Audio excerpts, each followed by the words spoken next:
নমস্কাৰ আজি সবিয়াখলৈ মই শান্তনু মহন্তই স্বাগতম জনাইছো দেশত 1 ছেপ্টেম্বৰৰ পৰা এখন নতুন আইন নহয় আসলতে আইনখন আছিল কিন্তু নতুন কিছু নিয়ম বা এই আইনখন সংশোধন কৰা হৈছে যান-বাহন আইন গতিকে যান-বাহন আইন 1 ছেপ্টেম্বৰৰ পৰা দেশৰ ভিন্ন প্ৰান্তত হৈছে কিন্তু ৰাজ্যত এতিয়াও বাকি আছে আৰু অসম এই আইনখন এতিয়া বলবৎ কৰাৰ দিশত কিন্তু একে সময়তে দেশৰ অন্য কেইখনমান ৰাজ্যই এই আইনখন বলবৎ কৰাৰ পৰা আঁতৰত আছে সেই সম্পৰ্কে আমি পৰৱৰ্তী সময়ত কথা পাতিম কিন্তু মূলত কথাটো হ'ল যে আইনখনক লৈ কিয় চৰ্চা চলিছে সমগ্ৰ দেশজুৰি চৰ্চা চলাৰ কেইবাটাও কাৰণ আছে প্ৰথম কথাটো হ'ল যে আইনখন আনিবলগীয়া কিয় হ'ল বা কি ধৰণে অনা হৈছে দ্বিতীয় প্ৰসংগটো হৈছে যে এতিয়াৰ পৰা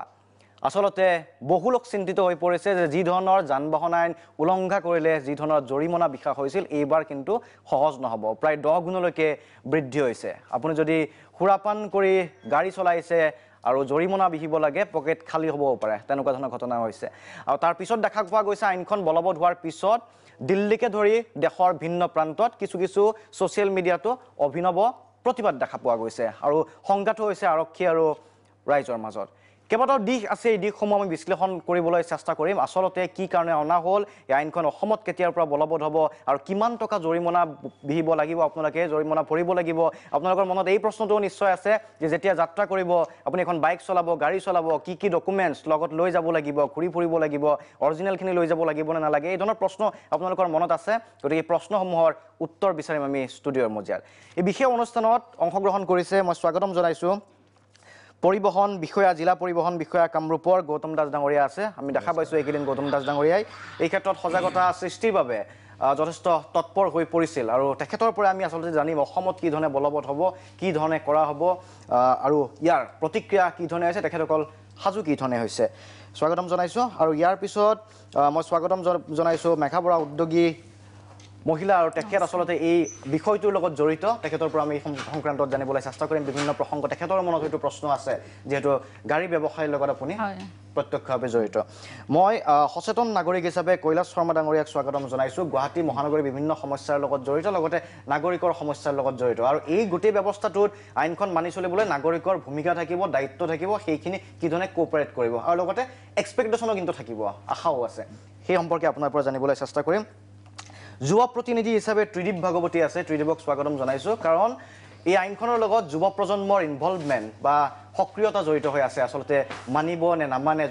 যদি প্ৰতিবাদ কৰে কিয় প্ৰতিবাদ কৰে ত্ৰিদীপে হয়তো দেখা পাইছে যে সোশ্যাল মিডিয়াতো বহু যুৱ প্ৰজন্মৰ প্ৰতিনিধিয়ে এইখনক কিছু ফানি ভিডিঅ' বনাইছে আসলতে আইনখনক লৈ সেয়া কিয় হ'ল কি কাৰণে হ'ল বিভিন্ন প্ৰসংগ থাকিব লগতে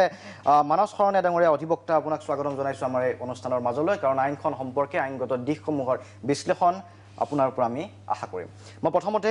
গৌতম দাস ডাঙৰীয়াৰ ওচৰলৈকে আহিব বিচাৰিছো যেহেতু বিভাগীয়ভাৱে আপুনি বিভাগক প্ৰতিনিধিত্ব কৰিছে আমি ইতিমধ্যে জানো যে আইনখন দেশৰ ভিন্ন ৰাজ্যত ইতিমধ্যে আৰম্ভ হৈছে আৰু লগতে বিশেষকৈ দিল্লীত খুব এনফৰ্চ কৰা হৈছে আইনখন বলবৎ কৰাৰ কাৰণে আৰু কিন্তু সমান্তৰালভাৱে এতিয়া অসমতো আইনখন বলবৎ কৰা হ'ব কেতিয়াৰ পৰা সেই প্ৰশ্নটো আমি জানিব নিশ্চয়কৈ সমগ্ৰ দেশজুৰি 1 ছেপ্টেম্বৰৰ পৰা যি যান-বাহনৰ সংশোধিত আইনখন প্ৰৱৰ্তিত হৈছে অসমতো অনতিপলমে এইটো হ'ব ইতিমধ্যে আমাৰ বিভাগৰ ফালৰ পৰা আজি আমাৰ দিছপুৰত ইয়াৰ ওপৰত চৰ্চা আলোচনা চলি আছে বা বিভিন্ন প্ৰক্ৰিয়াৰ মাধ্যমত গৈ আছে 2 দিনতে ইয়াত যিটো অধিসূচনা নটিফিকেশ্যন জাৰি হ'ব এই জাৰি হোৱাৰ লগে লগে বলবৎটো তাৎক্ষণিকভাৱে হ'ব গতিকে বিভাগ ইতিমধ্যে সাজু হৈছে আৰু এটা কথা আজি ভাল পাইছোঁ আপোনালোকে প্ৰাগ নিউজক আমি ধন্যবাদ জনাইছোঁ আজি যাতে এই আইনখনৰ ওপৰত যিটো আমি যোৱা দিনবিলাকত 1 ছেপ্টেম্বৰৰ পৰা আমি বিভাগীয়ভাৱে বিভিন্ন গোটেই সমগ্ৰ অসমত সজাগতা কাৰ্যসূচী চলি আছে আইনখনৰ ওপৰত নতুনকৈ কি মানে বৰ্ধিত নিৰীখৰ যিটো জৰিমনাবোৰ যিখিনি চলি আছে আজি আপোনালোকেও যিটো আজি ইয়াত আমাৰ মাতি আনি আজি ৰাইজৰ ওচৰলৈ লৈ গৈছে এই সম্পৰ্কত নতুন আইনখনৰ সম্পৰ্কত সঁচাকৈ আমি তাৰ কাৰণে আপোনালোক আমি পৰিবহণ বিভাগৰ ফালৰ পৰা ধন্যবাদ যথেষ্ট বৃদ্ধি হোৱা বুলি কৈছে প্ৰায় 10 গুণলৈকে কিছু জৰিমনা হৈছে আমাৰ ওচৰত গ্ৰাফিক্সত আছে আমি সেইখন দেখুৱাব বিচাৰিম সেই তালিকাখন দেখুৱাব বিচাৰিম কিমানকে বৃদ্ধি হৈছে আৰু গৌতম দাস ডাঙৰীয়াই যদি এবাৰ কৈ দিয়ে কিমানকে আসলতে বৃদ্ধি হৈছে কিমান ভৰিব লাগিব ফাইন জৰিমনা এতিয়া ধৰক আমি থুলমুকল যদি ক'বলৈ যাওঁ আমি যোৱা আগতে আছিলে ধৰক খোৱামাত্ৰ হৈ যদি গাড়ী চলায় তেতিয়া মাত্ৰ 2000 টকা আছিলে 2000 আছিলে হয় এতিয়া 10000 টকা যদি খোৱাম গাড়ী চলাই 10,000 টকা আৰু 10,000 লাগিব আৰু লাইচেন্সখন প্ৰায় 3 মাহৰ পৰা 6 মাহলৈ তেওঁ ছাছপেনশ্যন হ'ব তাৰপিছত আগতে হেলমেট পিন্ধিলে আপোনাৰ 100 200 300 আছিলে কিন্তু এতিয়া প্ৰায় 1000 টকা হেলমেট যদি নিপিন্ধে তেওঁ ভৰিব লাগিব আৰু 3 মাহলৈ তেওঁ অনুজ্ঞাপত্ৰখন তেওঁ ছাছপেনশ্যন হৈ থাকিব আৰু যদি তেওঁ ডিছকুৱালিফিকেশ্যন অৱস্থাত যদি গাড়ীখন চলায় তেতিয়া তেওঁ আগতে 500 আছিলে এতিয়া 5,000 টকা তেওঁ ভৰিব লাগিব ডিছকুৱালিফিকেশ্যন তাৰপিছত যদি তেওঁ যদি লাইচেন্স পাবলৈ যোগ্য নহয় সেই সময়ত তেওঁ যদি গাড়ী তেওঁ চলায় সেই সময়তো তেওঁ আগতে আছিলে 500 এতিয়া 5,000 টকা তেওঁ জৰিমনা ভৰিব লাইচেন্স নাথাকিলে বা তেওঁক যদি টেষ্ট লাইচেন্সৰ কাৰণে পৰীক্ষা দিছিলে তেওঁ যদি উত্তীৰ্ণ হোৱা নাই যোগ্যতা পোৱা নাই তেতিয়াহ'লে তেওঁ 5,000 টকা ভৰিব লাগিব ছিট বেল্ট যদি নামাৰে তেতিয়াহ'লে তেখেতে 1,000 আৰু আগতে আছিলে 300 টকা এতিয়া 1,000 টকা তেওঁ ছিট বেল্টৰ কাৰণে ভৰিব লাগিব আৰু যদি তীব্ৰ গতিত অঞ্চলত অভাৰ স্পীডিং কৰে তেতিয়া আগত 400 আছিলে এতিয়া 2,000 টকা তেওঁ ফাইন ভৰিব লাগিব আৰু যদি দুচকীয়া বাহনত তেওঁ দুজনতকৈ আৰোহী যদি উঠে আগতে 100 আছিলে এতিয়া প্ৰায় 1,000 টকা ফাইন ভৰিব লাগিব আৰু যদি ডেঞ্জাৰাছ ড্ৰাইভিং অৰ্থাৎ বিপদজনকভাৱে যদি গাড়ী চলায় যিটো আগতে 100 ৰুপিজ আছিলে এতিয়া 5,000 তেওঁ ভৰিব লাগিব ইয়াৰ উপৰিও মানে অতিৰিক্ত বোজা কৰি অৰ্থাৎ অভাৰলোডিং বুলি যিটো সাধাৰণতে কৰা হয় সেইটোৰ ক্ষেত্ৰত এতিয়া আমাৰ প্ৰায় 20,000 টকা জৰিমনা আৰু পাৰ টন 2,000 টকা আগতে পাৰ টন আগতে 2,000 আছিলে আৰু তাৰ পাছত প্ৰত্যেক টনতে পাৰ টন 1,000 আছিলে আৰু এতিয়া ইঞ্চুৰেঞ্চ নোহোৱাকৈ যদি গাড়ী চলে তেতিয়া আগতে আছিলে 1,000 এতিয়া প্ৰায় 2,000 টকা তেওঁ ভৰিব লাগিব ইয়াৰ উপৰিও আপোনাৰ যদি আজিকালি সাধাৰণতে মোবাইল ইউজ কৰি গাড়ী চলায় বহুতে মোবাইল যদি ব্যৱহাৰ কৰে আগতে 1,000 আছিলে এতিয়া 5,000 টকা তেওঁ মোবাইল ইউজ যদি গাড়ী চলায় তেতিয়াহ'লে তেখেতক 5,000 টকা জৰিমনা ভৰিব লাগিব আৰু ইয়াৰে যদি দুটা তিনিটা অপৰাধ একেলগে থাকে তেতিয়াহ'লে হয়তো সেই ৰেটটো 30,000-40,000লৈকে ভৰিব লাগিব নিশ্চয়কৈ তেওঁ এইটো পৰৱৰ্তী সময়ত চেম অফেন্স কৰিলে তেওঁ সেই পৰিমাণ আৰু বৃদ্ধি পাব আৰু এইবাৰ ইণ্টাৰেষ্টিং আপোনাৰ যিবিলাক আমাৰ ইমাৰ্জেঞ্চি ছাৰ্ভিচ ভেহিকল জৰুৰীকালীন সেৱা অৰ্থাৎ এম্বুলেঞ্চ হওক ফায়াৰ ব্ৰিগেড হওক আগতে ফাইন জৰিমনা নাছিলে এতিয়া কিন্তু এতিয়া তাত তেওঁ যদি তাৎক্ষণিকভাৱে বাট এৰি নিদিয়ে তেতিয়াহ'লে তেওঁ 10,000 টকা জৰিমনা তাত মানে ইমাৰ্জেঞ্চি ছাৰ্ভিচক যদি গাড়ী বাট এৰি নিদিয়ে 10,000 টকা তেওঁ জৰিমনা হ'ব আৰু সবচে আইনখনত বেছি আৰু এটা হেৰি আহিছে যে যিবিলাক কম বয়সত নাবালকে যদি গাড়ী চলায় সাধাৰণতে আমি 16 বছৰৰ পাছতহে আচলতে তেওঁক লাইচেঞ্চ এখন ধৰক 16 বছৰৰ পৰা 18 বছৰলৈ তেখেতে এখন স্কুটিৰ লাইচেঞ্চ পাব পাৰে আৰু 18 বছৰ পাছতে তেওঁ আচলতে তেওঁ এজন প্ৰাপ্তবয়স্ক হিচাপে লাইচেঞ্চ পাবলৈ যোগ্যতা আহে এতিয়া যদি 16 বছৰ তলত কোনো নাবালকে গাড়ী চলায় তেতিয়াহ'লে তেওঁ যিকোনো পেৰেণ্টছ গাৰ্জেন তেওঁলোকক 25,000 পৰ্যন্ত ফাইন কৰিছে আৰু তাৰ উপৰি 3 বছৰৰ কাৰণে তেওঁ জেল হোৱাৰ কাৰণে ইয়াত আইনত ব্যৱস্থা আছে আৰু যিজন মাইনৰে গাড়ীখন চলায় তেওঁ 25 বছৰ বয়স নোহোৱা পৰ্যন্ত তেওঁ কোনোদিনে লাইচেঞ্চখন এপ্লাই কৰিব নোৱাৰিব তেওঁ 25 বছৰলৈ গ'ল এইখিনি বিভিন্ন ধৰণৰ আছে আৰু বিভিন্ন আৰু বহুতখিনি প্ৰায় 89টা চেঞ্জেছ আহিছে এতিয়া কথাটো হৈছে আমি এইখিনি কৰিব যাওঁতে আমি সেইকাৰণে প্ৰথমতেই আজি আমাৰ মাননীয় মুখ্যমন্ত্ৰীদেৱ সৰ্বানন্দ সোণোৱালদেৱ পৰিবহণ চন্দ্ৰমোহন পাটোৱাৰীদেৱ আমাৰ আয়ুক্ত বীৰেন্দ্ৰ মিত্তলদেৱে আমাক এটা বিষয়াসকলক নিৰ্দেশনা দিছে যে আপোনালোকে প্ৰথমতেই যিমান পাৰে সমগ্ৰ অসমত এটা সজাগতা কাৰ্যসূচী ল'ব দিছে যে আইনখনৰ ওপৰত প্ৰথমতে আপোনালোকে সজাগতা কৰক যাতে ৰাইজে কাইলৈ তাৎক্ষণিকভাৱে ইয়াত বলবৎ কৰাৰ লগে লগে যাতে ৰাইজৰ অসুবিধাৰ সৃষ্টি নহয় ৰাইজে আগতে বুজক আৰু ৰাইজক মানে সজাগ কৰি পিনি ৰাইজে এই আইনখন মানিবৰ কাৰণে তেওঁ কেনেধৰণৰ প্ৰস্তুতি চলাব লাগিব এই গোটেইখিনি আমি বিভাগৰ ফালৰ পৰা যোৱা দিনবিলাকত আমি বিভিন্ন ঠাইত সজাগতামূলক কাৰ্যসূচীৰ জৰিয়তে আমি ৰাইজৰ ওচৰলৈ গৈছোঁ ৰাইজক কৈছোঁ আপোনালোকে সজাগ হওক আপোনালোকে এইখিনি বস্তু এনেকুৱা ধৰণৰ জৰিমনা হ'ব যিকোনো সময়ত আমাৰ আইনখন অধিসূচনা জাৰি হোৱাৰ লগে লগে বলবৎ কৰিম আৰু আমি কঠোৰতম ব্যৱস্থা গ্ৰহণ কৰিবলৈ চাওক যোৱা দিনবিলাকত আজি এই আপুনি এটা কথা কৈছে আজি আইনখন আনিব লগা কিয় হৈছে এই আইনখন আনিব লগা হৈছে আজি ভাৰতবৰ্ষত আজি 2015 চনতে মাননীয় নীতিন গাডকাৰী যে ইউনিয়নত এটা কথা কৈছিলে যে তেতিয়া তাত চবেই ইউনিয়নত উদ্বেগ প্ৰকাশ কৰিছিলে যে চাইনাতকৈ ভাৰতৰ এক্সিডেণ্ট ৰেট যেতিয়া বাঢ়ি গৈছিলে তেতিয়া তেওঁ কথা দিছিলে যে মিনিমাম 15% হ'লেও পৰৱৰ্তী সময়ত তেওঁ হেৰি হ'ব ইতিমধ্যে ইয়াৰ উপৰিও অনাৰেবল সুপ্ৰিম কোৰ্টে ইয়াত মনিটৰিং কৰিছে honourable supreme court committee on road safety গঠন কৰি এটা চৰকাৰক ব্যৱস্থা গ্ৰহণ কৰিব দিছে যে ভাৰতবৰ্ষত যিটো যোৱা বছৰে 1,47,000 1,50,000 মানুহ দুৰ্ঘটনাত মৃত্যু হৈ আছে প্ৰায় 5 লাখতকৈ অধিক মানুহ পংগুত্ব জীৱন কটাবলগীয়া হৈছে এইখিনি বস্তু যেতিয়া আহিছে সুপ্ৰিম কোৰ্টে কৈছে চৰকাৰক যে প্ৰত্যেক ৰাজ্যখনক ব্যৱস্থা গ্ৰহণ কৰক আৰু কৈছে যে আগৰ বছৰতকৈ PVR ছেটকৈ 10% ৰিডিউচ কৰিবৰ কাৰণে কৈছে এতিয়া চৰকাৰৰ গত্যন্তৰ নাই ইয়াত আইনখন এখন প্ৰায় 30 বছৰ পাছত পুৰণি আইনখনক সংশোধন কৰিবৰ কাৰণে বাধ্য হৈছে আসলে এই আইনখন আছিলে কি ব্ৰিটিছে কৰি যোৱা আইনখন এখন ৰিফৰ্ম তেতিয়া জৰিমনাটো খুব কম আছিলে তেতিয়া চাহাবিলাকে ভাবিছিলে যে মানুহ তেনেকুৱা দুৰ্ঘটনা নহ'ব বা ইয়ে নহ'ব কিন্তু পৰৱৰ্তী সময়ত দেখা গ'ল যে দুৰ্ঘটনাৰ সংখ্যা ইমান বৃদ্ধি পাইছে আৰু শেহতীয়াকৈ ভাৰতবৰ্ষত এনেকুৱা দুৰ্ঘটনাৰ সংখ্যা বৃদ্ধি পাইছে আজি পৰিবহণ ব্যৱস্থাপনা যান বাহনৰ আদি বৃদ্ধিৰ লগে লগে আজি দুৰ্ঘটনাৰ হাৰো বৃদ্ধি হৈ গৈছে ঠিক আছে মই আহিম গৌতম দাস ডাঙৰীয়া আপোনাৰ ওচৰলৈকে হৈছে চৰকাৰ বাধ্য হৈছে আপুনি উল্লেখ কৰিছে চৰকাৰ বাধ্য হৈছে আৰু সেইটোৱে ৰাইজৰ মাজত এই প্ৰশ্নটো আছে আচলতে যদি এই ধৰণৰ নিৰিখটো বৃদ্ধি কৰি দিয়া হ'ল জৰিমনাৰ হাৰ বৃদ্ধি কৰি দিয়া হয় তাৰ পিছত দুৰ্ঘটনাৰ সংখ্যা হ্ৰাস পাবনে নাপায় বা এই ক্ষেত্ৰত ৰাইজৰ মনত থকা প্ৰশ্ন বহুত আছে সেই প্ৰশ্নসমূহ আমি উত্থাপন কৰিম মঞ্চত মই মানস সৰণে ডাঙৰীয়া আপোনাৰ ওচৰলৈকে আহিব বিচাৰিছোঁ এই আইনখন লৈ ইমপ্লিমেণ্টেশ্যনৰ কথা যেতিয়া আহিব বলবৎ কৰাৰ ক্ষেত্ৰত যেতিয়া আহিব গতিকে কিমান দূৰ সফল হ'ব বুলি ভাবে আপুনি এনেকুৱা গোচৰসমূহ আচলতে কোৰ্টলৈকে যায় নে নাযায় তালৈকেতো বিশেষ নাযায় চাগে নাই আমাৰ দাস ডাঙৰীয়াই কিছু কথা কৈছে গভৰ্ণমেণ্টৰ ষ্টেপটো যথেষ্ট পজিটিভ ফাইনৰ কথাটো বাদ দিলে আৰু তেনেকুৱা এটা মেজাৰ লোৱাটো আমাৰ কাৰণে ছেফটি আমি সেইটো নুই কৰা নাই কিন্তু আপুনি ঠিক এটা কথা কৈছে যে ইমপ্লিমেণ্টেশ্যন কেনেকৈ হ'ব আজি যিমানবোৰ আইন ইয়াৰ আজি যিখন আইন ধৰক সংশোধন কৰিলে আগষ্ট মাহত বা 1 তাৰিখৰ পৰা বলবৎ হ'ল ষ্টেটৰ ক্ষেত্ৰত সুকীয়াকৈ তেওঁলোকে হয়তো নটিফিকেশ্যন দিব লাগিব এতিয়া যদি আমি যদি চাওঁ তে আগত কি পৰিৱৰ্তন ফাইনটোৰ বাহিৰে বেছিক পৰিৱৰ্তন হোৱা নাই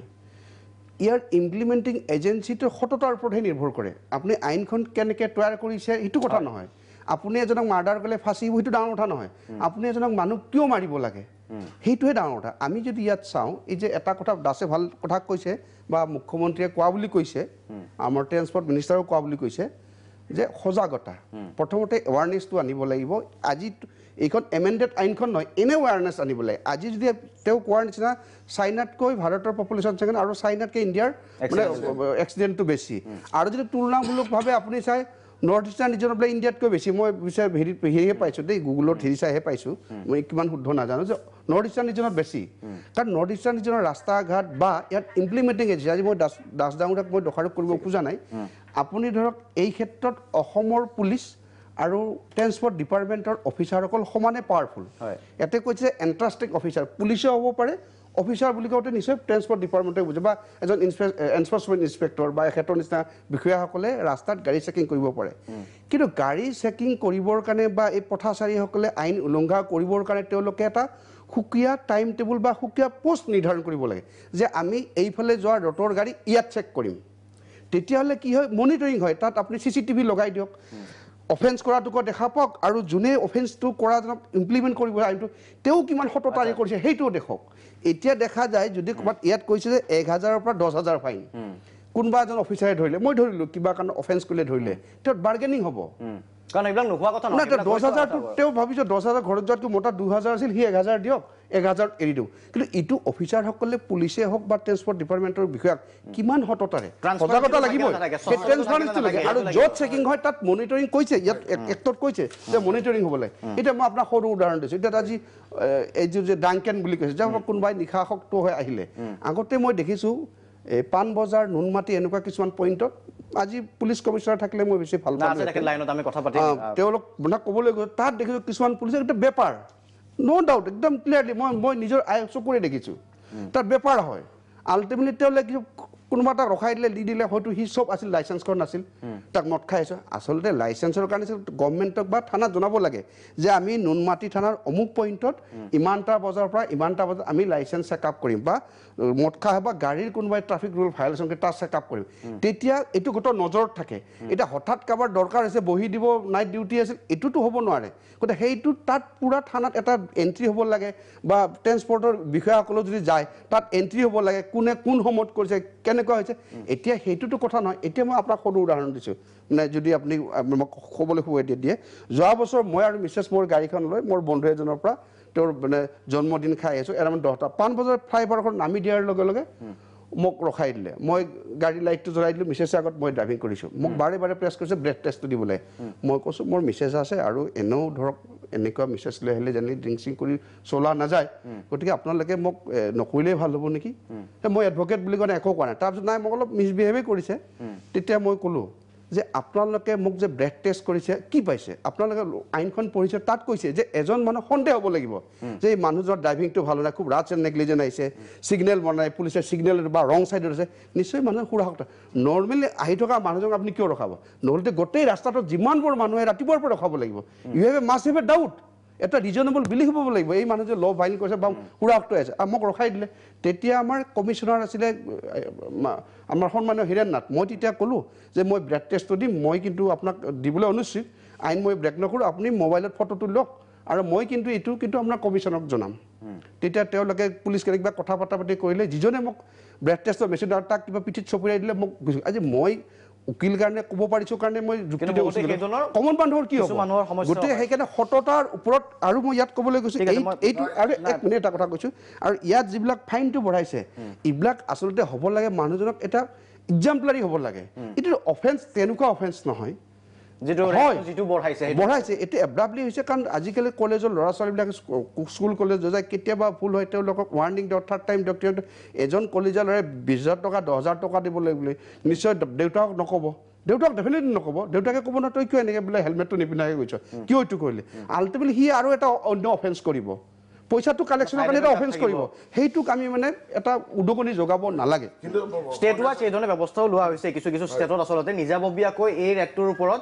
কৰা হৈছে মই এবাৰ যাব বিচাৰিছোঁ প্ৰশান্ত শইকীয়া ডাঙৰীয়া আছে উপ আৰক্ষী আয়ুক্ত যান বাহন শাখাৰ আপোনাক স্বাগতম জনাইছোঁ আমাৰ এই অনুষ্ঠানৰ মাজলৈ আচলতে আজি আমি কথা পাতি আছোঁ যিখন নতুন আইন এই ৰাজ্যটো বলবৎ হ'বলৈ গৈ আছে গতিকে আৰক্ষী বিভাগৰো যথেষ্ট ইয়াতে কৰণীয় থাকিব আৰু ইতিমধ্যে আলোচনা প্ৰসংগত উত্থাপিত হৈছে আইনত যিহেতু নিৰিখ যথেষ্ট বৃদ্ধি কৰা হৈছে আৰু এই ধৰণৰ অভিযোগ হয়তো আপোনালোকেও পায় নতুন কথা নহয় যে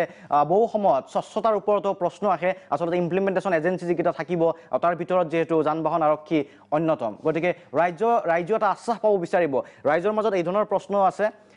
আগত পূৰ্বতে যদি এই ধৰণৰ হয় 1000 টকাৰ ফাইন দিব লাগে কেতিয়াবা তাৰ মাজত আলোচনাও হয় আৰু হোৱাৰ পিছত এটা কম্প্ৰমাইজত আহি যায় এইটো অস্বীকাৰ কৰিব নোৱাৰি হৈ থকা কথা এতিয়া ৰেট বৃদ্ধি নিৰিখ বৃদ্ধি হোৱাৰ লগে লগে সেই ধৰণৰ অপৰাধো হ'ব পাৰে নেকি বুলি প্ৰশ্ন আহিছে গতিকে কি ধৰণে নিশ্চিত কৰা হ'ব সামগ্ৰিকভাৱে ৰাইজক যিহেতু ৰাইজেও বা নাগৰিকক সহযোগ কৰিব লাগিব আৰু আপোনালোকেও আইনখন বলবৎ কৰাত ব্যৱস্থা কৰিব লাগিব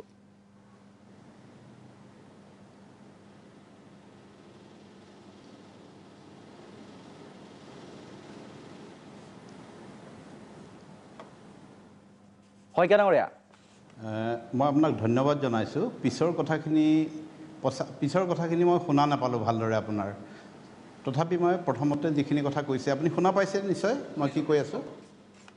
শুনা পাইছে আপুনি শুনিছোঁ হয় আচ্ছা এতিয়া প্ৰশ্ন হ'ল কি যিখন আইন এতিয়া এমেণ্ডমেণ্ট হৈ আহিছে এইটো সময় আৰু পৰিস্থিতিৰ প্ৰেক্ষাপটতহে এই আইনখন থিয় হৈছে যদি আমি সমীক্ষাটো চাওঁ 1.5 লাখ মানুহ 2018 চনত অলমষ্ট 1.5 লাখ মানুহে ৰোড ক্ৰেছত জীৱন হেৰুৱাইছে আমাৰ নিজা ৰাজ্যখনত অসমতো সেই সংখ্যা অতি কম নহয় অলমষ্ট 2,500 মানুহে জান হেৰুৱাইছে নিজৰ প্ৰাণ গৈছে ৰোড ক্ৰেছত গতিকে এতিয়া কথা হ'ল কি এইটো সময় আৰু সিচুৱেশ্যন পৰিস্থিতিৰ প্ৰেক্ষাপটতহে এই আইনখন আহি থিয় হৈছে এতিয়া কথা হ'ল কি জীৱন সুৰক্ষাটো আটাইতকৈ ডাঙৰ প্ৰশ্ন আমাৰ হাতত পৰিছে এখন যথেষ্ট এতিয়া অভাৰ পপুলেটেড কাণ্ট্ৰি মই মহানগৰীখনৰ কথাই কওঁ 18 লাখ বা 20 লাখ মানুহ ইয়াত আছে ট্ৰাফিক পপুলেশ্যনটো সাংঘাতিক ধৰণে হাই কেৱল দ্বিতীয় অফিচৰ সমীক্ষা মতে 2018 চনতে 95,000 প্লাছ ভেহিকল ৰেজিষ্ট্ৰেশ্যন হৈছে ইয়াত ইনক্লুডিং টু হুইলাৰ্ছ আৰু আমাৰ চিটিৰ আমাৰ ৰোড কণ্ডিশ্যন বাকী ইনফ্ৰাষ্ট্ৰাকচাৰখিনি এইখিনি সকলোৱে দেখা পাইছে গতিকে এই গোটেই বস্তুটোত বা আমি যদি কনজেশ্যনৰ কথা কওঁ আমি যদি পথ সুৰক্ষাৰ কথা কওঁ এই গোটেই কথাখিনিয়ে পৰিচালনা কৰিবলৈ হ'লে এতিয়া দুটা বস্তু এটা হ'ল আইন মানিব লাগিব আৰু আইন মনাব লাগিব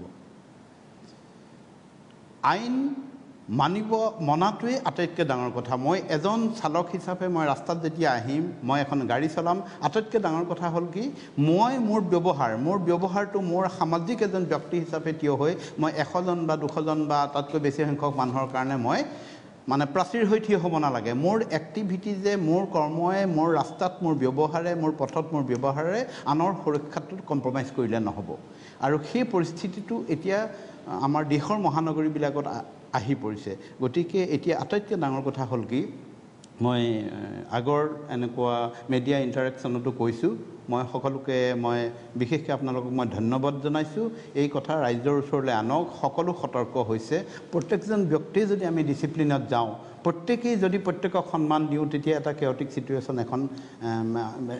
জেগাত হ'ব নোৱাৰে। সেয়া লাহে লাহে হ্ৰাস পাব আৰু আমি সেইটোৱে বিচাৰিছোঁ। আটাইতকৈ ডাঙৰ কথা হৈছে কি যেতিয়া এটা এক্সিডেণ্ট হয়, হঠাৎ হোৱা ঘটনা এইবিলাক, একোজন ডেকা বয়সৰ মানুহ, সমীক্ষাই কৈছে যে 18 বছৰৰ পৰা 45 বছৰ বয়সৰ ভিতৰত মৃত্যুৰ সংখ্যা আটাইতকৈ বেছি। এইটো খুব আমি সচকিত হ'ব লগা বিষয়। আৰু প্ৰত্যেকেই আমি যদি প্ৰত্যেকটো কথা মানি চলোঁ, আমি এজন ড্ৰাইভাৰ হিচাপে ৰুলছ অফ ৰোড কি,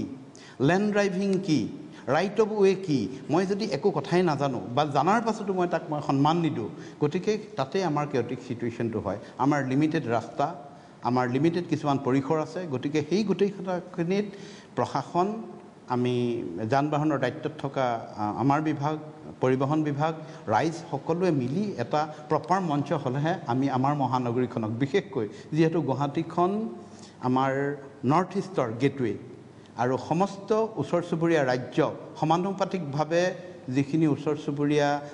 জিলা বা অসমৰ সকলোখিনি জিলাৰে মানে ডেষ্টিনেশ্যন হ'ল গুৱাহাটী। ব্যৱসায়, হস্পিটেল, পঢ়া শুনা সকলোৰ কাৰণে লক্ষ্য হ'ল গুৱাহাটীত। গতিকে গুৱাহাটীৰ আমি প্ৰত্যেকজন নাগৰিকে, প্ৰত্যেকজনে যদি সতৰ্ক হওঁ, প্ৰত্যেকে যদি আমি ৰুলটো মানি চলোঁ, গতিকে এখন সুন্দৰ মহানগৰী তেতিয়াহে আমাৰ সৃষ্টি হ'ব। এয়া মোৰ ধাৰণা আৰু সেইটো আশা কৰিছোঁ আমি সহযোগিতা পাম। কিন্তু এটাই কথা কৈছোঁ, এনফৰ্চমেণ্টটো প্ৰবলভাৱে হ'ব যেতিয়া আমি এতিয়া নটিফিকেশ্যনটো পাম, এতিয়া আমি কম্পাউণ্ডিং কৰিম। আৰু এইটো কথা কৈছোঁ যে যিটো বাকী যিখিনি আমাৰ চিন্তনীয় বিষয় আছে, যেনেকৈ কৈছে এমাউণ্ট বাঢ়িছে, তাত এনেকুৱা ধৰণৰ কথা হ'ব পাৰে, কোনোবাই তাৰ সুবিধা ল'ব পাৰে, সেইখিনি আমি 100%, 100% আমি মনিটৰ কৰাৰ কাৰণে চেষ্টা কৰিম। সেইটো আমাৰ উদ্দেশ্য। আৰু ৰাইজো সচকিত হ'ব লাগিব, ৰাইজো সচেতন হ'ব লাগিব যে মই অপৰাধ কৰিছোঁ, আকৌ মই দ্বিতীয়টো অপৰাধ কৰিবলৈ নাযাওঁ। সেই মানসিকতাটো প্ৰত্যেকে গঢ়িব লাগিব। আমি ইনষ্টিটিউশ্যনসকলত, স্কুল, কলেজ সকলো, বিশেষকৈ ষ্টুডেণ্ট ছেকশ্যনক মই আপোনালোকৰ জৰিয়তে আহ্বান জনাম যে সেইখিনি মেইন মানুহ আমাৰ ষ্টুডেণ্টখিনিয়ে ভৱিষ্যতৰ নাগৰিক হ'ব। গতিকে এই আইনক সন্মান দিয়া, আইনমতে চলা, এইখিনি আমাৰ আটাইতকৈ বাঞ্ছনীয় আজিৰ পৰিস্থিতিত। আন্তঃগাঁথনিটো আছেনে নাই আপোনালোকৰ? যিটো মনিটৰ কৰাৰ কথা কৈছে বা যিখিনি যদি অভিযোগ আহে, কিবা সুবিধা অসুবিধাৰ কথা থাকে, সেই গোটেইখিনি ব্যৱস্থা গ্ৰহণ কৰাৰ বাবে সেই আন্তঃগাঁথনি আজিৰ তাৰিখত উপলব্ধ হয় নে নহয়?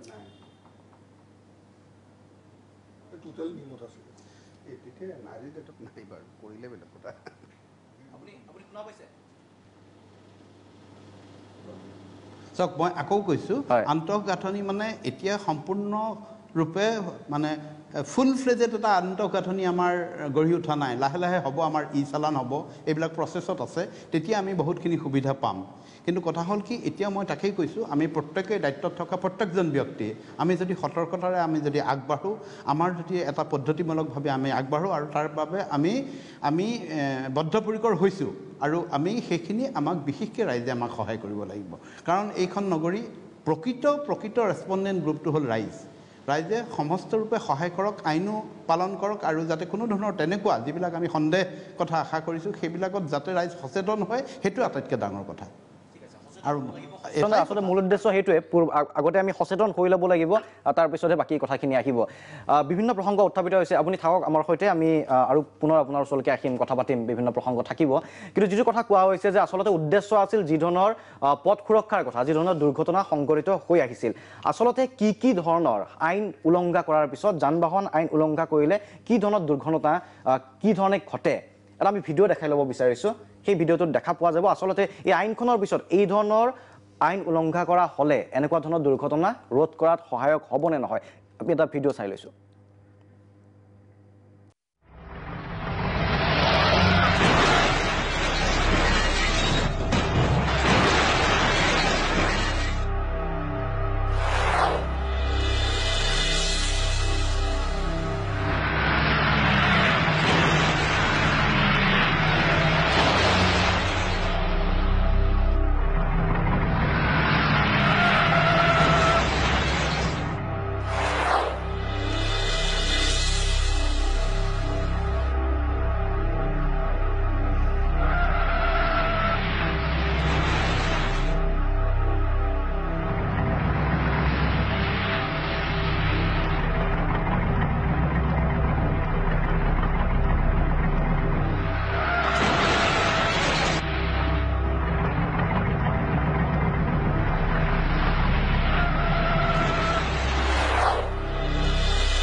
গতিকে দেখা পাইছে আপোনালোকে আচলতে যান বাহন আইন উলংঘা কৰাৰ পৰিপ্ৰেক্ষিতত কি ধৰণে দুৰ্ঘটনা সংঘটিত হৈ গৈছিল আৰু আশা কৰা হৈছে এই ধৰণৰ দুৰ্ঘটনা সংঘটিত নহওক কিন্তু নতুন যান বাহন আইনখনে বা এই বৰ্ধিত নিৰিখে কিমান দূৰ সহায় কৰে সেয়া লক্ষণীয় হ'ব সেই সম্পৰ্কে বিভিন্ন প্ৰসংগ উত্থাপন কৰি যাম সময়ত সমূহ বাণিজ্যিক বিৰতি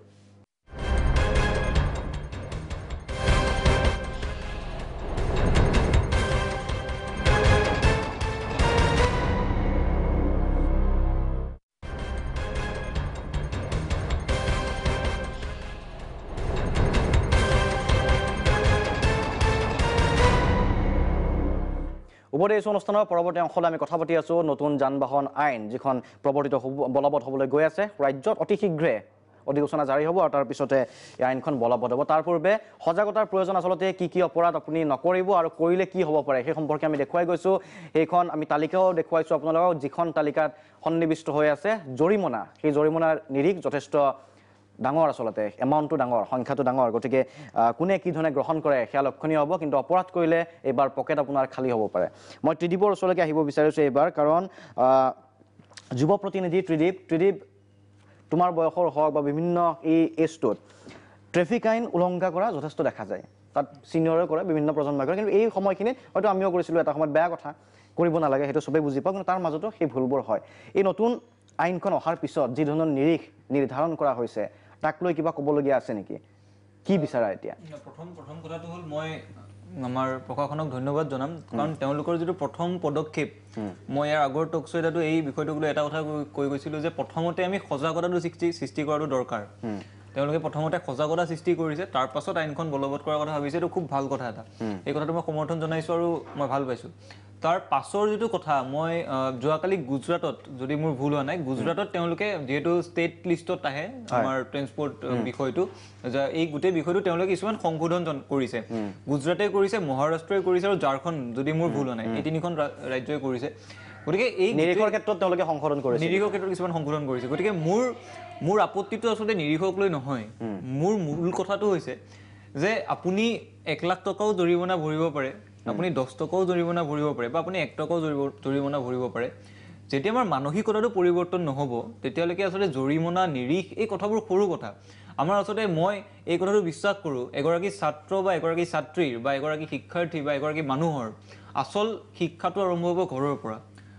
মই এই কথাটো বিশ্বাস কৰোঁ আপুনি যদি ঘৰৰ মা দেউতাক নোকোৱাকৈ বাইক এখন কিনিব পাৰিছে বা বাইকখন খৰপিল গতিৰে দুৰন্ত গতিত চলাব পাৰিছে আপোনালোকে জৰিমনাৰ পইচাটো ধুনীয়াকৈ সেই গোটেই আপোনাৰ অংকটোৰ পৰা মিলাই আনিব পাৰিব গতিকে ঘৰৰ পৰা এই মই আচলতে আমাৰ অনুষ্ঠানটো আচলতে অভিভাৱক কেন্দ্ৰিক হোৱাটো মই বিচাৰোঁ অভিভাৱকসকলে এই দৃষ্টিটো ৰাখিব লাগে আপোনালোকে বাইক এখন কিনি দিলে আপোনালোকে স্কুটি এখন কিনি দিলে কিন্তু কেনেকৈ চলাব লাগে এই গোটেই কথাবোৰ যদি আমি ঘৰৰ পৰা আচলতে আৰম্ভ কৰিব নোৱাৰোঁ তেতিয়া এই আইন এই কথাবোৰ আচলতে নোহোৱা হৈ যাব আৰু মই অসম বা ভাৰতত আমাৰ আটাইতকৈ ডাঙৰ দুৰ্বলতাটো হ'ল আমি গণতন্ত্ৰৰ ইমানকেইটা বছৰ পাৰ হৈ অহাৰ পাছত ইমানকেইটা বসন্ত পাৰ হৈ অহাৰ পাছত আমাৰ আটাইতকৈ ডাঙৰ দুৰ্বলতাটো এনেকুৱা যে আমি বহু আইনৰ কথা আমি পাতোঁ লালকিল্লাৰ পৰা আমাক বহু আইনৰ কথা কোৱা হয় কিন্তু গোটেই আইনবোৰ ৰূপায়ণ কৰাৰ দায়িত্বটো কিন্তু আমাৰ নিচিনা আমাৰ মাজৰ পৰা যোৱা কেইজনমান প্ৰতিনিধিৰে থাকে তেওঁলোকে যেতিয়া আইনখন ৰূপায়ণ কৰিব নোৱাৰে তেতিয়া আচলতে আইনখনৰ আটাইতকৈ ডাঙৰ দুৰ্বলতাটো দেখা পোৱা যায় গতিকে মই এই কথাটো আশা কৰিম যে এই আইনখন ৰূপায়ণ কৰাৰ ক্ষেত্ৰত আটাইতকৈ বেছি গুৰুত্ব প্ৰদান কৰা হওক ঠিক আছে আমি সজাগতা সৃষ্টি কৰিব লাগিব কিন্তু আইনখন যদি সঁচা অৰ্থত ৰূপায়ণ কৰিব পৰা যায় আইনখন ৰূপায়ণ কৰাৰ কথাটো মই এনেকুৱাকৈ ক'ব বিচৰা নাই যদি 2000 ফাইন আছে 500 টকালৈ যদি এৰি দিয়া যায় সেই কথাটো বেয়া হ'ব যদি আইনখন ৰূপায়ণ কৰিব পৰা যায় তেতিয়া মই বিশ্বাস কৰিম যে গোটেই এটা জনসমষ্টিৰ মাজত আইনখনে এটা প্ৰভাৱ বিস্তাৰ কৰিব পাৰিব আৰু মই এই গোটেই পদক্ষেপটো যিমান পদক্ষেপ প্ৰশাসনে ল'ব লাগিব সিমান পদক্ষেপ মই বিশ্বাস কৰোঁ ঘৰ এখনৰ পৰা আৰম্ভ হ'ব লাগিব তেতিয়া আচলতে ৰাস্তাত চলি থকা যিখিনি আমি মানুহ নোহোৱা যিখিনি কাৰবাৰ এই কাৰবাৰখিনি নাইকিয়া হ'ব মই এইটো কথা বিশ্বাস কৰোঁ ঠিক আছে কাৰণ গোটেই সমগ্ৰ আচলতে উদ্দেশ্যটো হৈছে দুৰ্ঘটনা প্ৰতিৰোধ কৰা আৰু সেইটো আমি সকলোৱে হোৱাটো কাম্য আমাৰ কৈলাশ শৰ্মা ডাঙৰীয়া পোনপ্ৰথমে মই আজি আলোচনা যিটো বিষয় লৈ আহিছে মই ধন্যবাদ জনাইছোঁ প্ৰাক চেনেললৈ এইখিনিতে মই union minister for surface transport Nitin Gadkari ডাঙৰীয়ালৈ মই ধন্যবাদ জনাইছোঁ কাৰণ 3টা দশকৰ পাছত এই 1989ত এমেণ্ডমেণ্ট হৈছিলে আৰু তাৰপাছত 3টা দশক এমেণ্ডমেণ্ট হোৱা নাছিলে গতিকে এইটো ক্ষেত্ৰত যিখন আইন সংশোধন কৰি 1 ছেপ্টেম্বৰ ইমপ্লিমেণ্ট কৰিছে প্ৰথমে আদৰণি জনাইছোঁ এইকাৰণে আদৰণি জনাইছোঁ যে সংশোধন মাজে মাজে হ'ব লাগে আনকি ভাৰতীয় সংবিধানখনো আকৌ সংশোধন হ'ব টাইম আহি পৰিছে আৰু এই ক্ষেত্ৰত মই ক'ব বিচাৰোঁ এগৰাকী নাগৰিকৰ ছেফ গুৱাহাটী বিল গুৱাহাটী ছেক্ৰেটাৰী হিচাপে মই ক'ব বিচাৰিছোঁ অকল সচেতন নাগৰিকে নহয় আমি ছেফ গুৱাহাটী বিল গুৱাহাটীত আমাৰ NGOৰ জৰিয়তে সমগ্ৰ গুৱাহাটীত আমি কেইবাটাও এনেধৰণৰ কাৰ্যসূচী লৈছোঁ আমাৰ গৌতম দাস ইয়াত বহি আছে গতিকে আমি প্ৰায় 3টা দশকে কৈ আছোঁ যে নাগৰিকৰ সজাগ হ'ব লাগে আৰু প্ৰশাসন তাৰ লগত যোগাযোগ কৰি কাম কৰিব লাগে এইখন হোৱাৰ পিছত কামত আহিবনে নাই নাই মই এতিয়া কৈ আছোঁ এতিয়া কথাটো যিখন আজি আইন প্ৰণয়ন কৰা হ'ল ইমপ্লিমেণ্ট কৰিবলৈ আগবাঢ়ি গৈ আছে অৰ্ডিনেঞ্চ জাৰি কৰিবলৈ ষ্টেটত গৈ আছে এই যোৱাকালি নীতিন গাডকাৰী ডাঙৰীয়া এটা কথা কৈছে যেতিয়া এইটো প্ৰটেষ্ট হৈছে কিছুমান জেগাত তেতিয়া কৈছে ষ্টেটৰ এইটো অন এফেয়াৰ্ছ তেওঁলোকে এইটো ইমপ্লিমেণ্ট কৰাৰ আগতে নিজাববীয়াকৈ এইটো মডিফাই কৰিব পাৰে এই কথাটো হৈছে কি মডিফাই কৰা ইমপ্লিমেণ্ট কৰা এইটো বেলেগ কথা কিন্তু প্ৰথমে মই যদি আমি চাওঁ আজি আমাৰ যিটো ইনফ্ৰাষ্ট্ৰাকচাৰ লাগে এইটো আমাৰ আছে জানো আজি গুৱাহাটীৰ যিটো ট্ৰেফিক পুলিচ পইণ্টৰ ট্ৰেফিক ছিগনেল ব্ৰেক কৰিবৰ কাৰণে কোনোবা যদি আগবাঢ়ি যায় ফাইন লগোৱা আহিছে ৱেল এণ্ড গুড এইটো লাগে কিন্তু তাৰ চেঞ্চৰ ছিষ্টেম আছে জানো আজি মই অলপতে চিডনিৰ পৰা আহিছোঁ চিডনিত কোনো পুলিচ অফিচাৰ ৰাস্তাত নাথাকে চেঞ্চৰ চব চাই আছে মই বাহিৰত গৈছোঁ তাত মই দেখিছোঁ যে যদি ইনফ্ৰাষ্ট্ৰাকচাৰটো নাথাকে আমি শইকীয়া ডাঙৰীয়াই এই কথাটো কৈছে মই যিটো শুনি আছোঁ তেওঁ নিজে স্বীকাৰ কৰিব বাধ্য হৈছে এতিয়া পুলিচৰ যিটো ইনফ্ৰাষ্ট্ৰাকচাৰ যিটো তেওঁলোকে ফ্লাইং স্কোৱাডৰ যিবিলাক গাড়ী লাগে আৰু যিটো মোবাইল তেওঁলোকৰ যিটো লেবৰেটৰী লাগে মোবাইল যিটো ফৰেনচিক চায়েন্সৰ লেবৰেটৰী এখন লেবৰেটৰী গাড়ীও নাই তেওঁলোকৰ গতিকে মই ভাবোঁ অসমৰ মাননীয় মুখ্যমন্ত্ৰী ডাঙৰীয়া যথেষ্ট এই ক্ষেত্ৰত আগ্ৰহী মই আপোনালোকে মঞ্চৰ পৰা অনুৰোধ কৰিছোঁ গৃহমন্ত্ৰী হিচাপে তেখেতে যিহেতু তেওঁৰ আণ্ডাৰতে গোটেই সম্পূৰ্ণ পুলিচ বাহিনী বা গৃহ বিভাগটো আছে ঠিক তেনে ট্ৰেন্সপৰ্ট মিনিষ্টাৰ ডাঙৰীয়াকে মই অনুৰোধ কৰিছোঁ যাতে অতি শীঘ্ৰে পুলিচ ঠিক তেনে দ্বিতীয় বা আমাৰ যিসকল ষ্টেট ট্ৰেন্সপৰ্ট অথৰিটি আটাইবিলাকক বহোৱা তাৰ লগে লগে নাগৰিকৰ যিবিলাক বিভিন্ন সংগঠন সজাগতা কাম কৰি আছে তেওঁলোকৰ লগত লৈ এখন ইমিডিয়েট মিটিং কৰিব লাগে আৰু মিটিং কৰি তাৰ লগত সাংবাদিকসকলক লৈ কিছুমান পৰ্যালোচনা কৰি ইমিডিয়েট ইমপ্লিমেণ্ট কৰাৰ আগে তেওঁলোকে যদি এইটো সজাগতা সভা কৰাৰ স্কুল কলেজবিলাকত আমাৰ দিলীপে কৈ যোৱাৰ দৰে কিছুমান স্কুল কলেজতে প্ৰগ্ৰেম কৰিব পাৰে আজি কিছু বছৰ আগে সজাগতা সভা এখন কটন কলেজত হৈছিলে গৌতম দাস তেতিয়া গুৱাহাটী দ্বিতীয় আছিলে কামৰূপৰ দ্বিতীয় আছিলে মই ভাবোঁ যে যিসকল বিভাগীয় কৰ্তৃপক্ষৰ লগত জড়িত বিভাগীয় অফিচাৰ আছে তেওঁলোকৰ কৰ্তব্য যে প্ৰতিখন জিলাত বা প্ৰতিখন তেওঁলোকৰ অঞ্চলত সজাগতা সভা কৰিব লাগে আজি মই ভাল পাইছোঁ যে আজি সজাগতা সভাৰ ক্ষেত্ৰত যদি গৌতম দাস ডাঙৰীয়াই কৰিব পাৰিছে বাকীসকল দ্বিতীয় কিয় কৰিব একো এক্টিভিটি নাই টোটেল নীল দেখিছোঁ মই এইখিনিতে ক'ব বিচাৰোঁ যে আমি গুৱাহাটীখন প্ৰায় ঘূৰি ফুৰোঁ ক'ত বানপানী আছে ক'ত খোৱা পানী সমস্যা যোৱাকালি মই ৰেইন ৱাটাৰ হাৰ্ভেষ্টিঙৰ কথা মই দিয়া প্ৰস্তাৱ এটা গুৱাহাটী মৌৰ নিগমে গ্ৰহণ কৰিছে মই এটা কথা ক'ব বিচাৰোঁ যে আজি আপোনালোকে এই আলোচনাৰ পৰা এটা বস্তু হ'ব লাগে যে ফাইন লগাওক যিসকলে ড্ৰিংকছ কৰি আহিছে তেওঁলোকে কঠোৰৰ পৰা কঠোৰ শাস্তি বিহিব লাগে সেইটো মই কিন্তু এইটো মই আদৰণি 2 নম্বৰ মই ক'ব বিচাৰিছোঁ কাৰণ তেওঁ খাওক ঘৰত গৈ খাইছে কিবা ক্লাবত গৈ খাইছে আমাক ক'বলগীয়া নাই কিন্তু গাড়ীখন চলাই আহোঁতে তেওঁৰ জড়িত অন্যৰ দুৰ্ঘটনা হ'ব পাৰে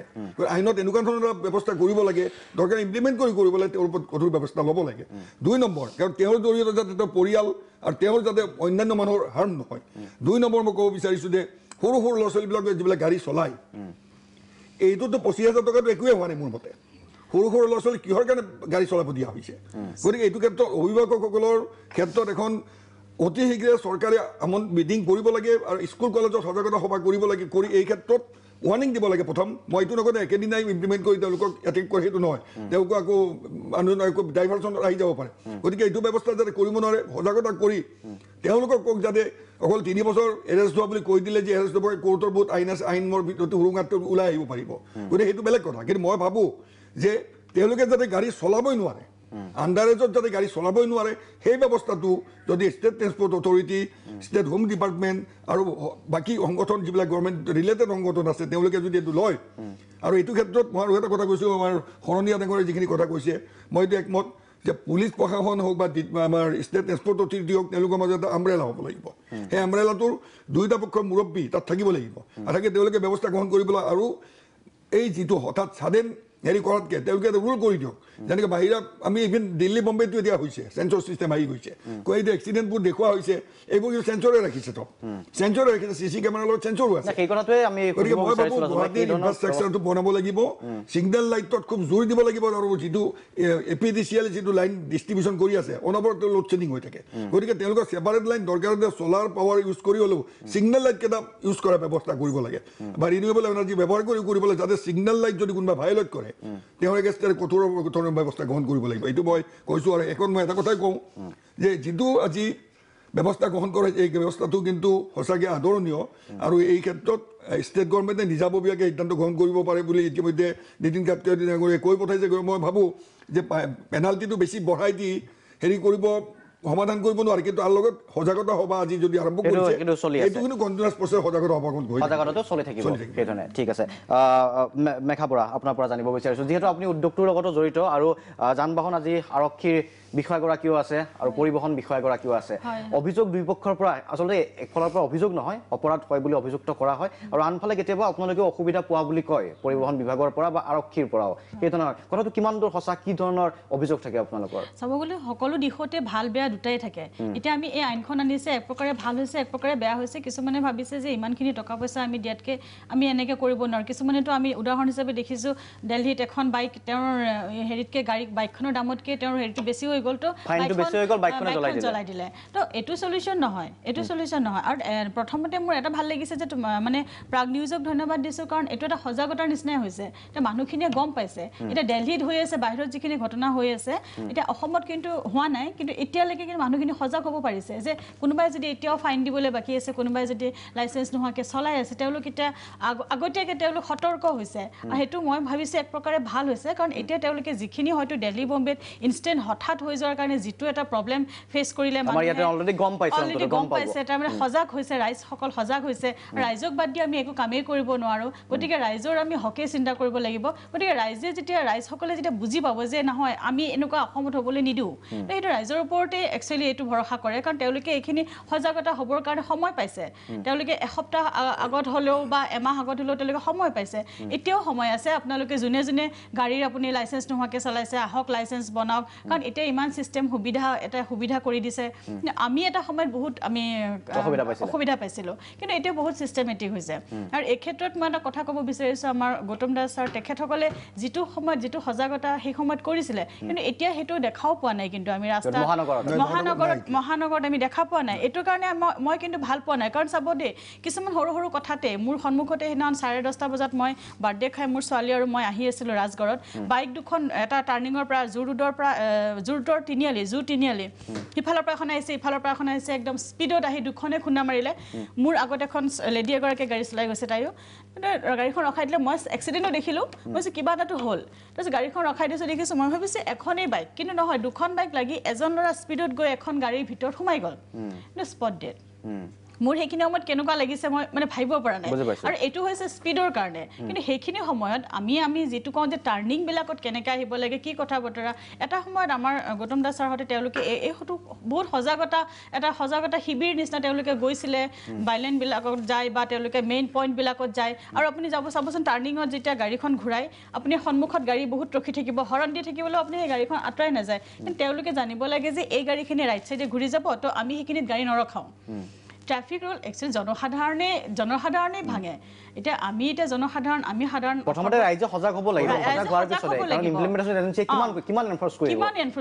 সেইটো ইমানটো সম্ভৱ নহ'ব আৰু যিটো কথা কৈছে আচলতে টেকন'লজি যদি আহি আমাৰ ওচৰত আন্তঃগাঁথনি থাকে তেতিয়া মনিটৰ কৰিবলৈ ইজি হ'ব আৰু মেন পাৱাৰৰ জৰিয়তে ইমান দূৰ হয়তো সম্ভৱ নহ'ব কিন্তু যিখিনি মেন পাৱাৰ আছে আজি প্ৰশান্ত শইকীয়া ডাঙৰীয়া আছে মই গৌতম দাস ডাঙৰীয়াৰ পৰা জানিব বিচাৰিম এই কথাটো অৱশ্যে এটা বাণিজ্যিক বিৰতিৰ সময় আছে বিৰতিৰ পিছত তেখেতো আছে আপোনাৰ পৰা জানিব বিচাৰিম যিখিনি মানুহৰ দৰকাৰ আছে বা আপোনালোকৰ মেন পাৱাৰ যিখিনি দৰকাৰ আছে সেই মেন পাৱাৰখিনি আছেনে নাই কাৰণ বলবৎ হোৱাৰ আগত হয়তো সেইটো কথা আপোনালোকে চিন্তা কৰি চাব লাগিব যাতে কেৱল এটা নহয় তাৰ পিছত সেই ধৰণৰ পৰিৱেশ এটা থাকিব পাৰে এটা বাণিজ্যিক বিৰতি পুনৰ উভতি আহিম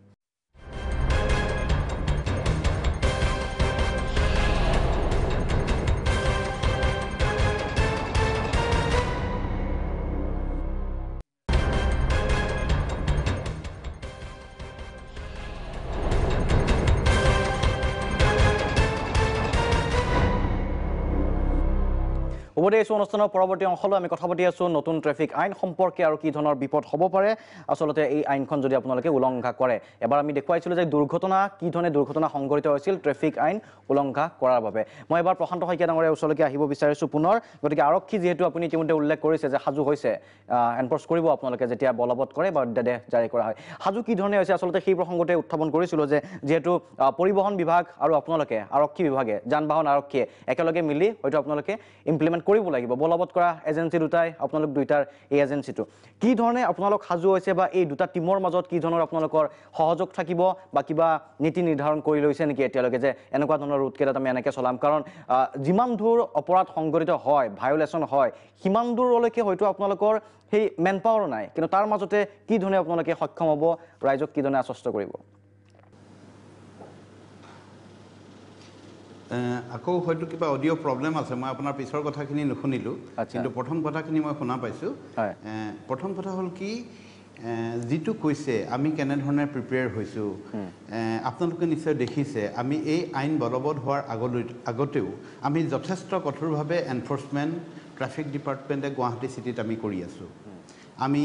প্ৰত্যেক মাহত প্ৰায় ২৫-৩০ হাজাৰ কেছ আমি ডিটেকশ্যন কৰিছোঁ প্ৰত্যেক মাহত কেতিয়াবা এনফৰ্চমেণ্ট আমাৰ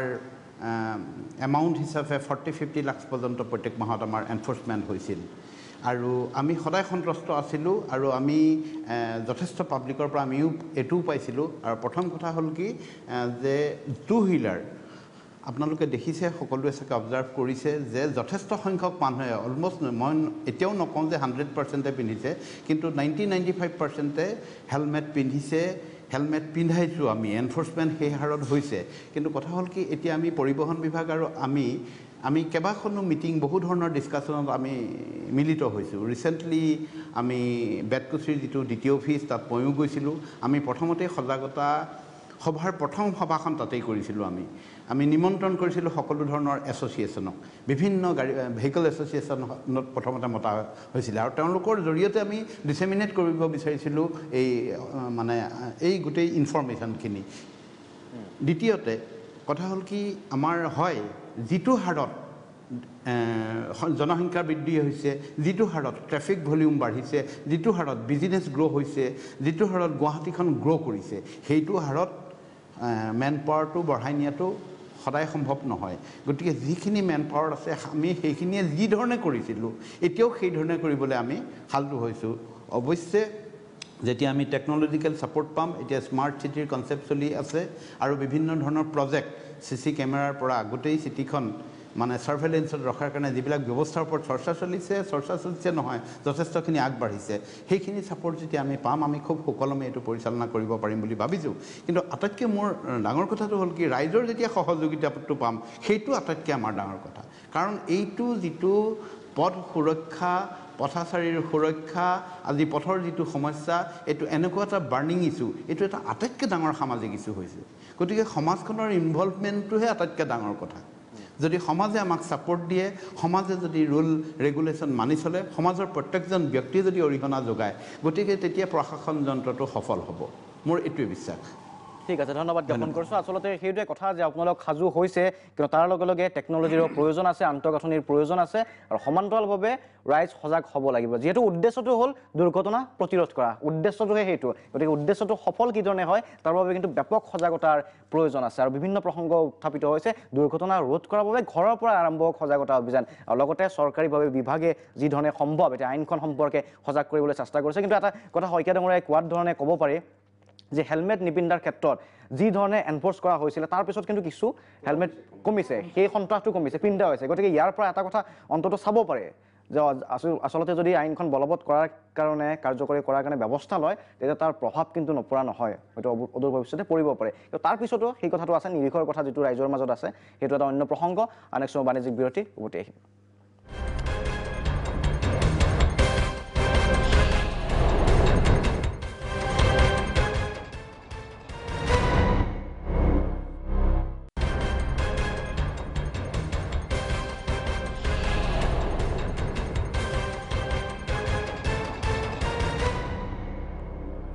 উভতি অনুষ্ঠানৰ পৰৱৰ্তী অংশত আমি কথা পাতি আছোঁ এই আইনখন সম্পৰ্কে যিখন আইনক লৈ এতিয়া দেশজুৰি চৰ্চা চলিছে গতিকে আইনখন সম্পৰ্কে গৌতম দাস ডাঙৰীয়া আপোনাৰ ওচৰলৈ আহিছোঁ পুনৰ যে আপোনালোকে কৈছে সজাগতা বৃদ্ধি কৰি আছে সজাগতা সৃষ্টি কৰিব বিচাৰিছে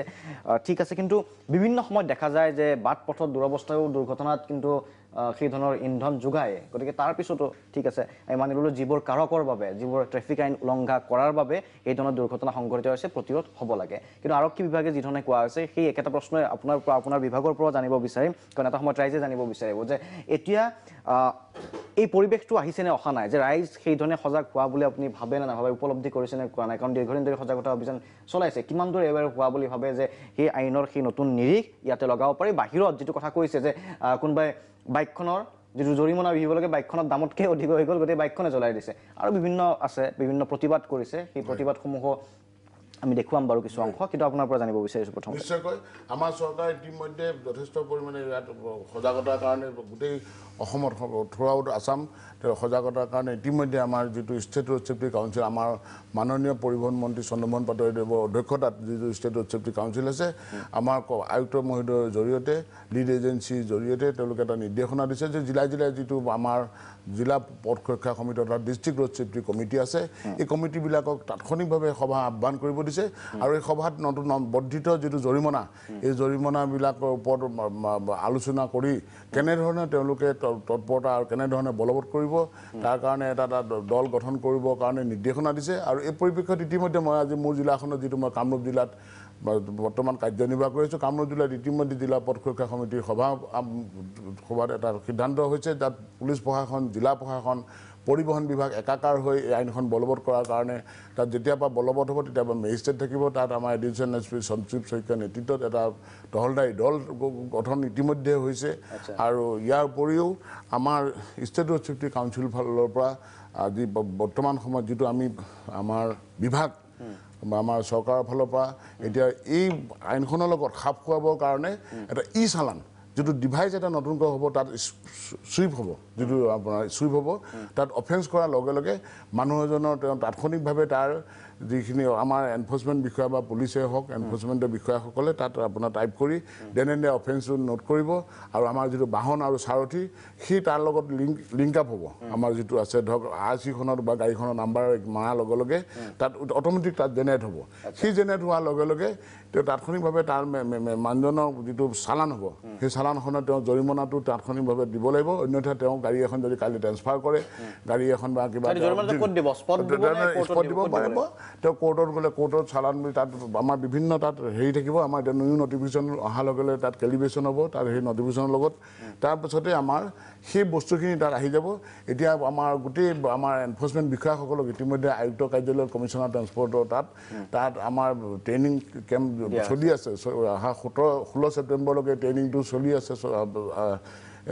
আছে আৰু তাত এইবিলাক কথা আমাক ডেমনষ্ট্ৰেশ্যন আমাৰ NIC ফালৰ পৰা দেখাই আছে যে কি হ'ব আৰু এই আইনখন হোৱাৰ লগে লগে তাত চালান গতিকে আমাৰ বিভাগটো যথেষ্ট সাজু আৰু ইতিমধ্যে যোৱা দিনবিলাকত আমাৰ বিভাগটোৱে যিটো ল এনফৰ্চমেণ্টৰ ক্ষেত্ৰত যথেষ্ট সততাৰে কাম কৰি আছে যিটো ছাৰে কৈছে এই আইনখন হ'লেই নহ'ব সততাৰে কাম কৰাৰ ক্ষেত্ৰত এটা কি ব্যৱস্থা আমি লৈছোঁ মই ক'ব বিচাৰিছোঁ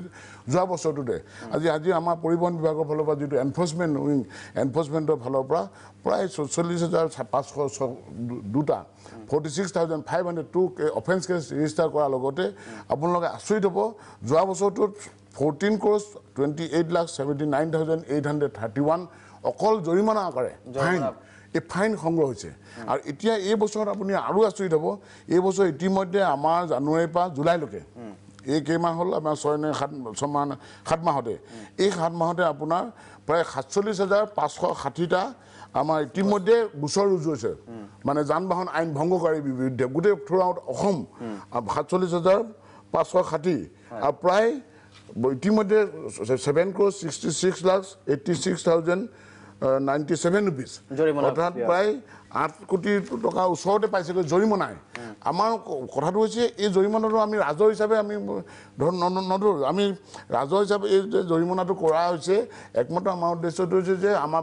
সুশৃংখল পৰিবহণ ব্যৱস্থাপনা আৰু পথ দুৰ্ঘটনা যিমান পাৰি হ্ৰাস কৰাৰ কাৰণে আজি ছাৰে কৈছে যে অসমত হয়তো দুৰ্ঘটনাৰ সংখ্যা বেলেগ বেলেগ হয় আমাৰ হাই ৰাইজিং ইণ্ডিয়াত যিখিনি ষ্টেট আছে অসমো কম নহয় দুৰ্ঘটনাৰ ক্ষেত্ৰত গতিকে আমাৰ যিটো ষ্টেট ৰোড ছেফটি কাউন্সিলৰ বা আমাৰ লিড এজেঞ্চি এটা গঠন হৈছে এডিশ্যনেল কমিশ্যনাৰ অভিজিত বৰুৱাৰ নেতৃত্বত লিড এজেঞ্চিয়ে ডে টু ডে পৰ্যবেক্ষণ কৰি আছে যে জিলাই জিলাই আমাৰ পথ সুৰক্ষা সমিতিবিলাকে পথ দুৰ্ঘটনা হ্ৰাস কৰাৰ কাৰণে যিটো অনাৰেবল সুপ্ৰিম কোৰ্টে কৈছে যে কমিটিয়ে কৈছে 10% কমাব লাগিব তাৰ কাৰণে অহৰহ নিশাই কাম কৰি আছে কি কৰিব লাগিব কি নাই আৰু এতিয়া আপোনালোকক মই কৈছোঁ যে আমাৰ কিমান টকা ফাইন হৈছে তৎসত্ত্বেও কিন্তু মানুহে জৰিমনা যিখিনি হৈছে আচলতে এই জৰিমনা মই আগতে প্ৰথমতে কৈছোঁ যে এই আমাৰ যিখন বৰ্তমান প্ৰচলিত আইন আছে এখন ইনফ্ৰিমেটৰী তেতিয়া ব্ৰিটিছে বনাই দিয়া এইখনত আইনত যিখিনি ফাইন আছে 100 টকা আজিকালি 300 টকা ফাইন আছিলে 500 টকা ফাইন আছিলে মানুহে ভয় নকৰে 500 টকা দি পিনি মানুহে 500 টকা ভৰকে ধৰাৰ লগে লগে 500 টকা দিয়ে ফাইন কাটক কৰিব বুলি ভাবে আপুনি কি কথাটো আছে এটা কথা কওক ৰাইজে জানিব বিচাৰে এইটো কাৰণে এতিয়া যেতিয়া জৰিমনা যেতিয়া হ'ব তেতিয়াহে মানুহৰ যেতিয়া গাত লাগিব আৰু গাত লাগিলে আইন আচলতে ভাৰতবৰ্ষত এই গণতন্ত্ৰত আইনখন যদি কঠোৰ নহয় তেতিয়াহ'লে মানুহ কেতিয়াও নহয় হয় মানুহক আমি এটা কথা কৈছোঁ আপোনাৰ সজাগতা কৰি আছোঁ আজি আমাৰ ষ্টেট চিফ কাউন্সিলৰ পৰা কৈছে আমাৰ এটা প্ৰগ্ৰেম হৈছে যে স্কুলে আমি কাৰ্যসূচী আজি স্কুলে আজি মিৰ্জা বকু আজি সিদিনা IITৰ আমি হেড অফ এডুকেশ্যন ইনষ্টিটিউচনবিলাক মাতি আনিছোঁ তাত সজাগতাৰ কাৰণে যে তেওঁলোকে কি কৰিব লাগিব সুপ্ৰিম কোৰ্টে যিটো ছাৰে এটা কথা কৈছিলে মাইনৰ যিটো কৈলাশ দায়ে কথা কৈছে মাইনৰ যিবিলাক গাড়ী স্কুটি বা অন্যান্য গাড়ী চলায় এতিয়া সুপ্ৰিম কোৰ্ট কমিটিয়ে এডিশ্যনেল কণ্ডিশ্যন এটা দি দিছে যে যদি কোনোবা মাইনৰ মটৰাইজ ভেহিকুল যদি চলায় তেওঁৰ ওপৰত কি ব্যৱস্থা গ্ৰহণ কৰিছে আজি আমি বিভাগে আমি ৰিপৰ্ট দিবলগীয়া হৈছে যে আমি অনাৰেবল সুপ্ৰিম কোৰ্টত জনাবলগীয়া হৈছে যে কি ব্যৱস্থা লৈছোঁ আৰু কিমান কেছ ধৰিছোঁ কিমান ফাইন কৰিছোঁ এইটো যথেষ্ট লগত লৈ ঘূৰিব লাগিব নেকি সেই কথাটো আছে নিশ্চয় এতিয়া নালাগে এতিয়া যিটো চেণ্ট্ৰেল এখন নটিফিকেশ্যন হৈছে যে আমাৰ যিটো বুলি কয় মোবাইলতো যদি মানে হেৰি কৰে আৰু স্কেন কৰি লয় এইটো এটা আহিছে কিন্তু ওলোৱাৰ পিছত আপোনালোকে সেইকাৰণে এতিয়া চালান আহি গৈছে চালান অহাৰ লগে লগে গাড়ী নাম্বাৰটো মাৰি দিয়াৰ লগে লগে বা লাইচেন্সখনৰ সেইটো মাৰি দিয়াৰ লগে লগে সেই ৰিডাৰে সেই ডিভাইচটো নিশ্চয় ইণ্ডিয়া চেপ্টাৰ আপুনি ভাল কথা কৈছে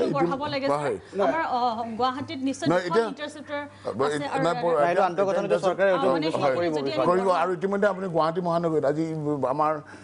মলয় বৰাদেৱ আছে CEO GMD তেওঁলোক ইতিমধ্যে যোৱা পৰহি এটা কথা কৈছে তেখেতে যে গুৱাহাটী মহানগৰীত CCTV যথেষ্ট পৰিমাণে CCTV আৰু স্মাৰ্ট CCTV ইনষ্টল হ'ব আৰু বিশেষকৈ ট্ৰান্সপৰ্টেশ্যনৰ ওপৰত তেওঁলোকে এখন মনিটৰ ৰাখিব আমাৰ পাঞ্জাৱীত এটা কণ্ট্ৰল ৰুম থাকিব সেইটো হৈছে আৰু মেঘালী বৰাই যিটো কথা ট্ৰেফিক ইণ্টাৰচেপ্টাৰ হয় ট্ৰেফিক ইণ্টাৰচেপ্টাৰ আমাৰ ৱৰ্ল্ড বেংকৰ ফালৰ পৰা এই কৰি ষ্টেট ৰোড চেফটিৰ ফালৰ পৰা সেইটো প্ৰপ'জেল অলৰেডি দিছে যে আমাৰ ট্ৰেফিক ইণ্ডাষ্ট্ৰি আৰু লাগে এইখিনি আন্তঃগাঁথনিখিনি আমাৰ এতিয়া বঢ়াবৰ কাৰণে আমি অব্যাহত ৰাখিম আমাৰ বিশেষ অনুষ্ঠান সময় সময় বাণিজ্যিক বিৰতি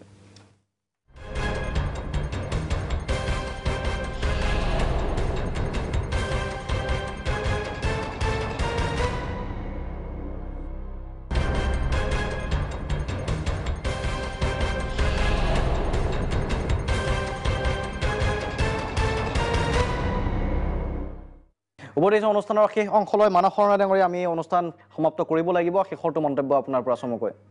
মোৰ চমু মন্তব্য এনেকুৱা প্ৰথম কথা আমাৰ দাস ডাঙৰীয়াক মোক ভাল লাগে তেওঁ থকা দিনত আমাৰ যথেষ্টখিনি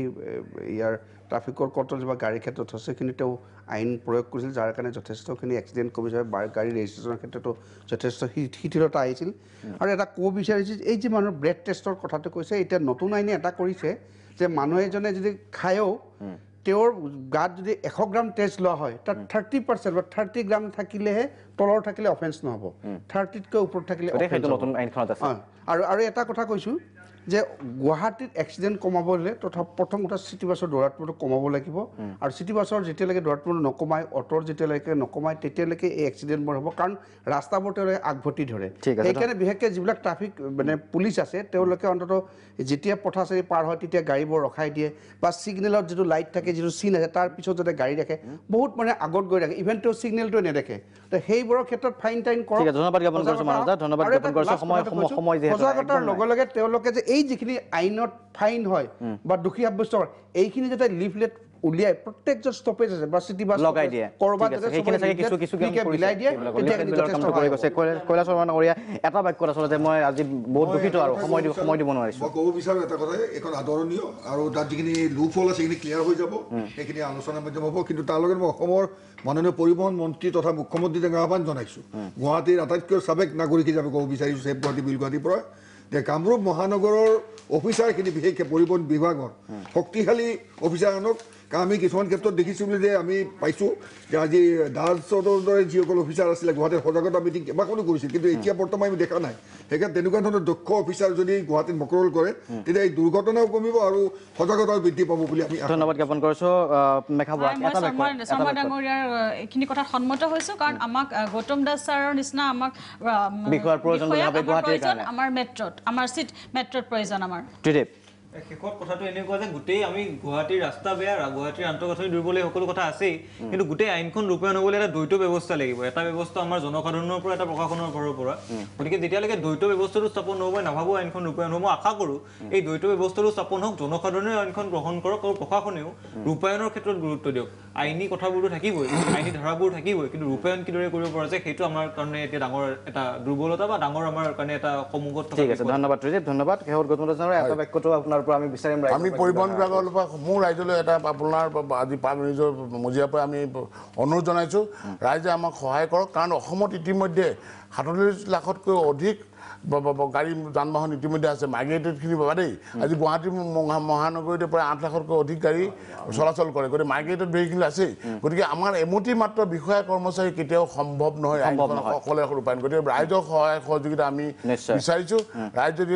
সজাগ হয়, ৰাইজ তেতিয়াহ'লে আমি এই আইনখন বলবৎ কৰাৰ কাৰণে অধিক ফলপ্ৰসূ হ'ব বুলি ভাবোঁ। গতিকে সকলোলৈ মই ধন্যবাদ জ্ঞাপন কৰিছোঁ, আৰু বিশেষকৈ প্ৰাগ নিউজক আকৌ এবাৰ ধন্যবাদ জ্ঞাপন কৰি ৰাইজক এই আইনখনক সন্মান জনাওক। আৰু আমাৰ কথাটোৱে হৈছে এটাই কথা, আমাৰ উদ্দেশ্য সড়ক সুৰক্ষা। ঠিক আছে, ধন্যবাদ জ্ঞাপন কৰিছোঁ গৌতম দা। আৰু নিশ্চিতভাৱে উদ্দেশ্য যিহেতু দুৰ্ঘটনা প্ৰতিৰোধ কৰিবলগীয়া, আমি আশা কৰিম যে আইনখন বলবৎৰ পিছত দুৰ্ঘটনা প্ৰতিৰোধ হোৱাত সহায় কৰে। কি ধৰণৰ পৰৱৰ্তী সময়ত প্ৰতিক্ৰিয়া আহে লক্ষণীয় হ'ব। আৰু ইয়াৰ লগে লগে আজিৰ সবিশেষৰ পৰা মহান্তনে মন্ত বিদায় লৈছোঁ। ধন্যবাদ।